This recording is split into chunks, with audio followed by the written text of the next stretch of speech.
Hey everybody, welcome to the church building today. We are diving back into Exodus chapter 16. We're going to go 16 through 18 hopefully, if I don't give up. If I give up halfway through, we're in trouble. All right. It's been a pretty good day today. Hope your day's going well. It's always good to have some good news. Speaking of good news, chapter 16, the whole congregation of the Israelites set out from Elim, and Israel came to the wilderness of Sin. How have I not noticed that before? To the wilderness of Sin, which is between Elim and Sinai. Maybe it's called Sine. I'm going to say it's Sine.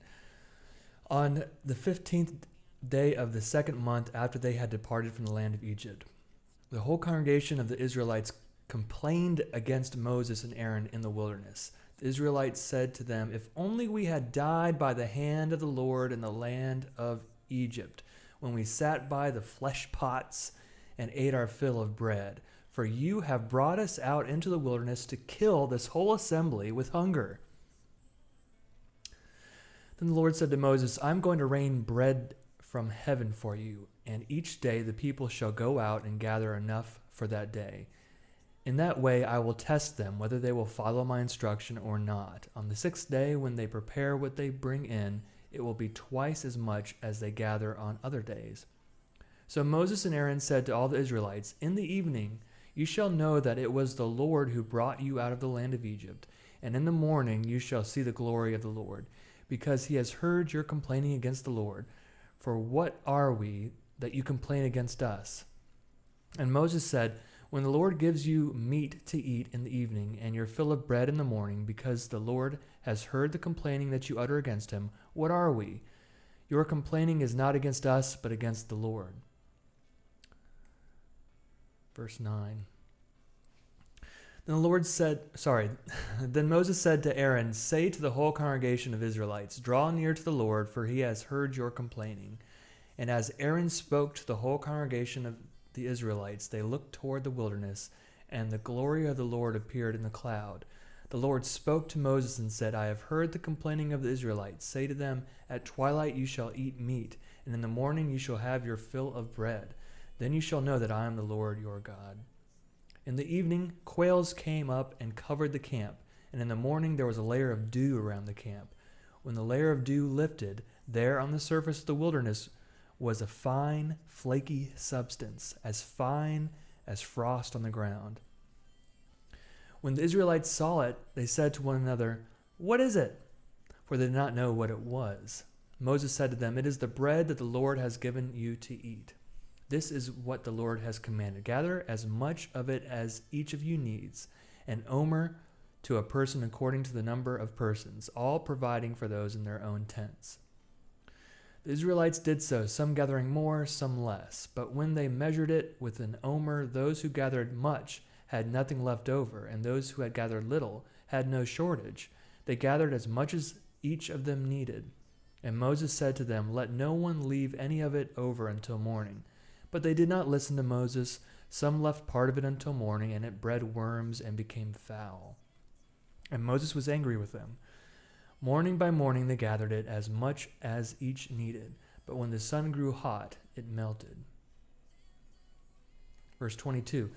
On the sixth day they gathered twice as much food, 2 omers apiece. When all the leaders of the congregation came and told Moses, he said to them, "This is what the Lord has commanded. Tomorrow is a day of solemn rest, a holy Sabbath to the Lord. Bake what you want to bake and boil what you want to boil, and all that is left over put aside to be kept until morning."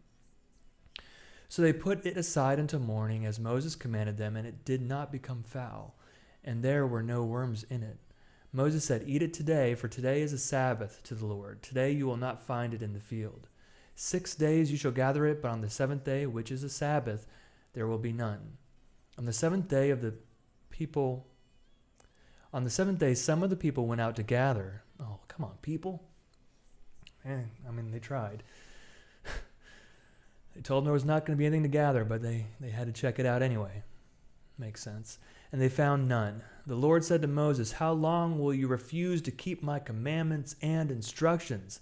See, the Lord has given you the Sabbath. Therefore, on the 6th day, he gives you food for 2 days. Each of you stay where you are. Do not leave your place on the 7th day. So the people rested on the 7th day. The house of Israel called it manna. It was like coriander seed, white, and the taste of it was like wafers made with honey. Moses said, "This is what the Lord has commanded. Let an omer of it be kept throughout your generations, in order that they may see the food with which I fed you in the wilderness, when I brought you out of the land of Egypt." And Moses said to Aaron, "Take a jar and put an omer of manna in it and place it before the Lord, to be kept throughout your generations." As the Lord commanded Moses, so Aaron placed it before the covenant for safekeeping. The Israelites ate manna 40 years until they came to a habitable land. They ate manna until they came to the border of the land of Canaan.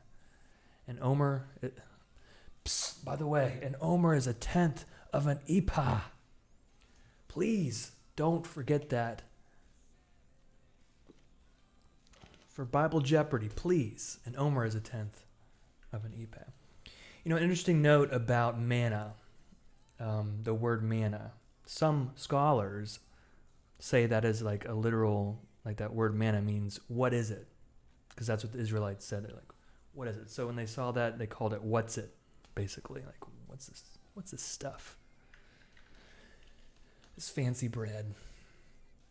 All right, that was chapter 16. I remember, like, at vacation Bible schools, sometimes when they had like an Exodus themed event, there's sometimes like a tray prepared of what they called manna, and it was like just honey or just sweet bread or something. Of course, it didn't really make a lot of sense to like a 5-year-old, but it's tasty bread. Come on, kids, eat some manna. Anyway, it was interesting. Vacation Bible schools, kind of neat sometimes if you're into free bread. Chapter 17. From the wilderness of sin, the whole congregation of Israelites journeyed by stages, as the Lord commanded. They camped at Rephidim, but there was no water for the people to drink. The people quarreled with Moses and said, "Give us water to drink." Moses said to them, "Why do you quarrel with me? Why do you test the Lord?" But the people thirsted there for water, and the people complained against Moses and said, "Why did you bring us out of Egypt, to kill us and our children and livestock with thirst?" So Moses cried out to the Lord, "What shall I do with these people? They are almost ready to stone me."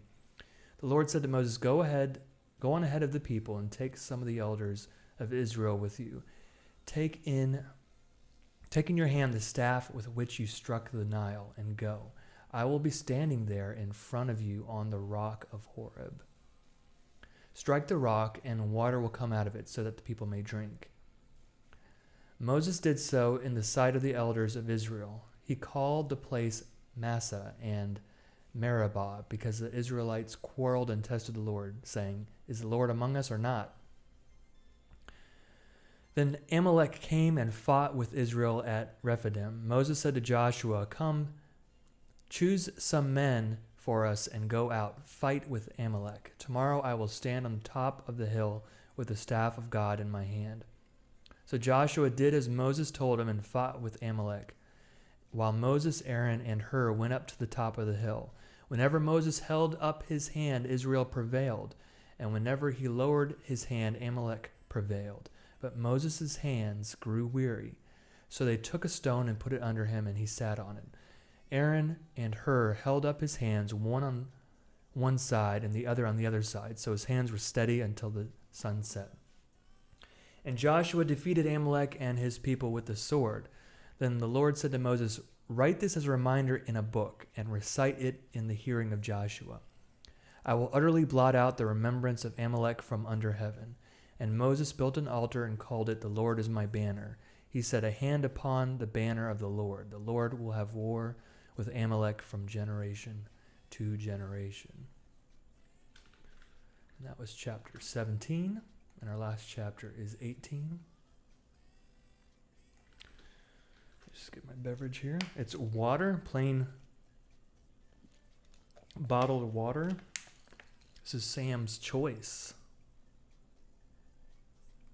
Sam's Choice purified drinking water. Thank you, Sam. Chapter 18. Jethro, the priest of Midian, Moses' father-in-law, heard of all that God had done for Moses and for his people Israel, how the Lord had brought Israel out of Egypt.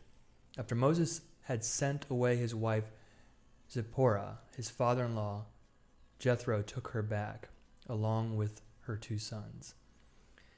And I read that earlier, and I was trying to look up what's going on here. Why did he send away his wife? And the answer is kind of unclear, or at least it's not immediately clear. It's not obvious. But for some reason, he sent his wife and 2 kids back to his father-in-law. Verse 3, along with their 2 sons. The name of the one was Gershom, for he said, I have been an alien in a foreign land. And the name of the other, Eleazar, for he said, the God of my father was my help and delivered me from the sword of Pharaoh. Jethro, Moses' father-in-law, came into the wilderness where Moses was encamped at the mountain of God, bringing Moses' sons and wife to him, and sent word to Moses, I, your father-in-law Jethro, am coming to you with your wife and 2 sons. Moses went out to meet his father-in-law. He bowed down and kissed him. Each asked after the other's welfare, and they went into the tent. Then Moses told his father-in-law all that the Lord had done to Pharaoh and to the Egyptians for Israel's sake, all the hardship that had beset them on the way, and how the Lord had delivered them. Jethro rejoiced for all the good that the Lord had done to Israel in delivering them from the Egyptians. Verse 10, Jethro said, Blessed be the Lord who has delivered you from the Egyptians and from Pharaoh. Now I know that the Lord is greater than all gods, because he delivered the people from the Egyptians when they dealt arrogantly with them. And Jethro, Moses' father-in-law, brought a burnt offering and sacrifices to God. And Aaron came with all the elders of Israel to eat bread with Moses' father-in-law in the presence of God. The next day Moses sat as judge for the people, while the people stood around him from morning until evening. When Moses' father-in-law saw all that he was doing for the people, he said, What is this that you are doing for the people? Why do you sit alone while all the people stand around you from morning until evening?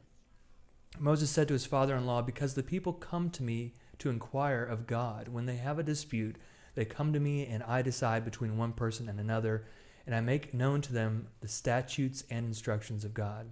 Moses' father-in-law said to him, What are you doing?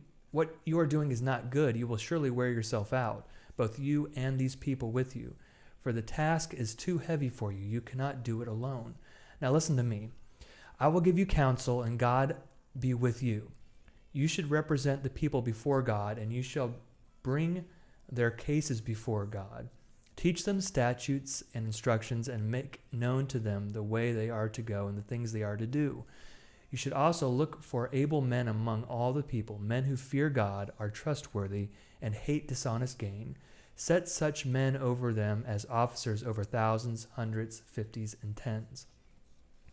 Let them sit as judges for the people at all times. Let them bring every important case to you, but decide every minor case themselves. So it will be easier for you, and they will bear the burden with you.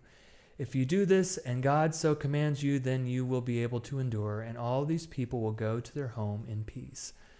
So Moses listened to his father-in-law and did all that he said. Moses chose able men from all Israel and appointed them as heads over the people, as officers over thousands, hundreds, fifties, and tens.